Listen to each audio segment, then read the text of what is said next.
Good morning, or depending when you're watching this, good afternoon, good evening, or good night. My name is Ross, and as always told, I had a voice for radio. So today, I'm going to be showing you a very exciting new Araquanid card that is going to be released in our August set, Burning Shadows.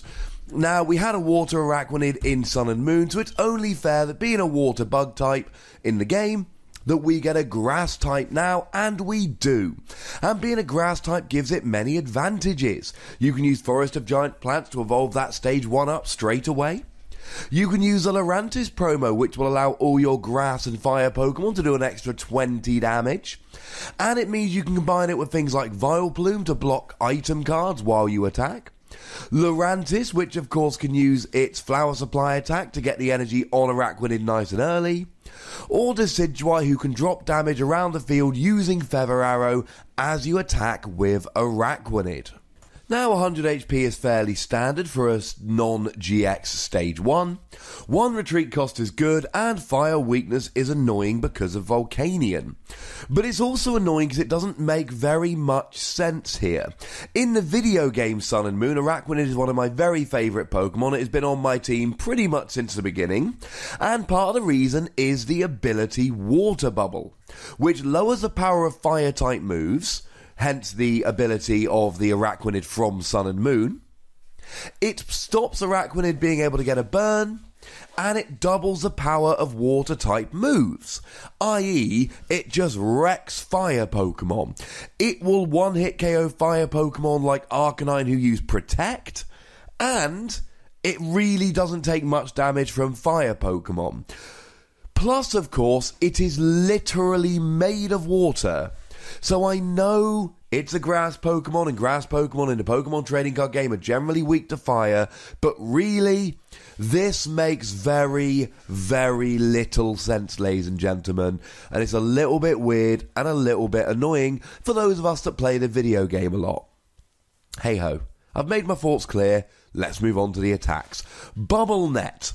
Bubble Net for just a double colourless energy does 30 damage and stops your opponent attaching energy cards, and this is energy, not basic or anything, so it's any energy cards, from their hand to the defending Pokemon the following turn. Now it says from their hand, so if you were to use Lurantis GX's Flower Supply here to attach energy, that would be fine. But if for some weird reason you use, for instance, Magnezone, although you are using Magnezone's ability, you are still attaching from your hand. And that could be kind of fun. Now, in theory, what you do here is you play cards like Team Flare Grunt, Crushing Hammer, Enhanced Hammer, etc. You get rid of all of your opponent's energy cards on the field, then you use Araquanid to stop them attaching more energy, and then they sit there with no energy and can't win the game. Sounds like fun? Well, yes, it does. But there are a couple of very straightforward ways around this.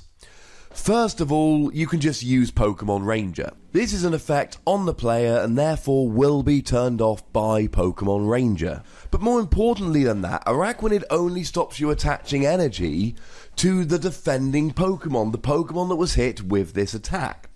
So it means that first of all, you can just attach to a bench Pokemon. Second of all, you can just retreat the Pokemon and then attach. And thirdly, what you could do is switch into a free retreater, something like the new Tapu Koko promo, then free retreat, and then attach to the Araquanid because it's no longer the defending Pokemon. And this is really the issue here.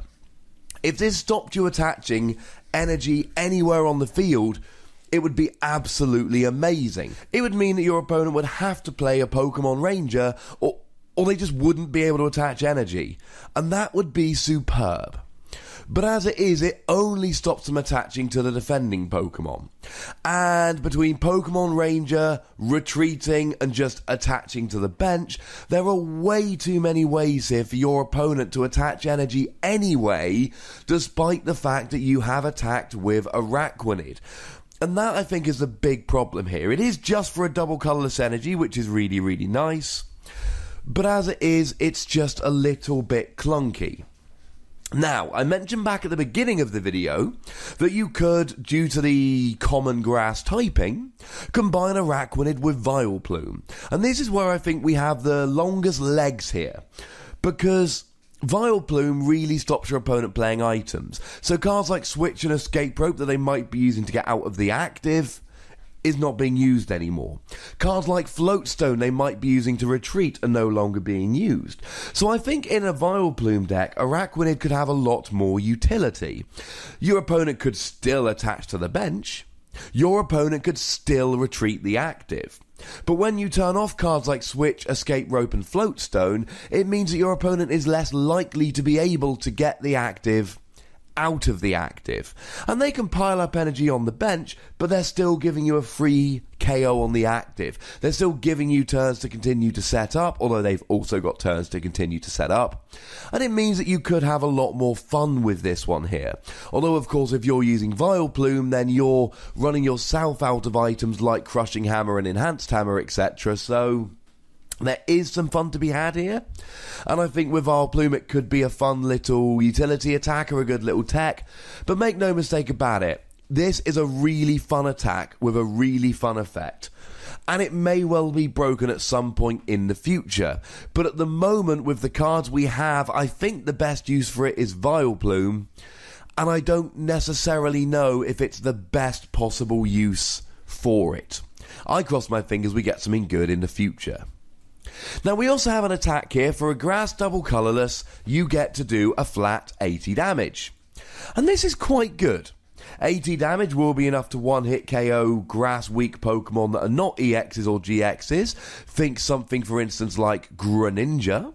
But of course you've always got the promo Lurantis, so one of those will do 100, a second one you'll do 120, and so on. And, of course, don't forget, you've got Choice Band. So let's say, for argument's sake, you're against something like a Lapras, 190 HP.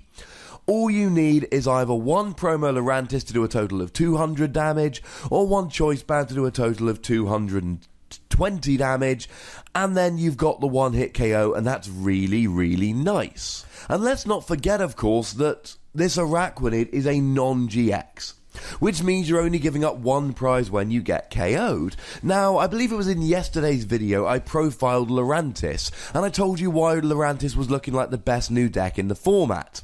And it's new because of cards like the Promo Lurantis and Tapu Bulu, pushing it from a decent deck to a phenomenal deck. But you'll notice that all the attackers in that deck, and there's a link to that video in the description if you want to go check it out, they're all GX attackers. So we've got GX Lurantis giving up 2 prizes, Tapu Bulu GX giving up 2 prizes. And sometimes you want to force your opponent to KO an attacker that's taking prizes that only gives up 1 prize. We talk about the 7 prize game. So GXs give up 2 prizes, your opponent KOs 3 of them, they win the game. Because you need to take 6 prizes to win. And if in the middle of that they KO a non-GX Pokemon, they've still got to KO 3 GXs to win the game, so they've essentially taken 7 prizes to win.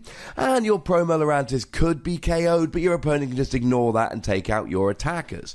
But if you've got a non-GX Araquanid there, taking prizes turn after turn, your opponent can't ignore it like they can the bench-sitting Lurantis. They've got to take care of that, and you could really use this to force your opponent into a 7-prize game here. Now, the 1 retreat cost is really, really nice.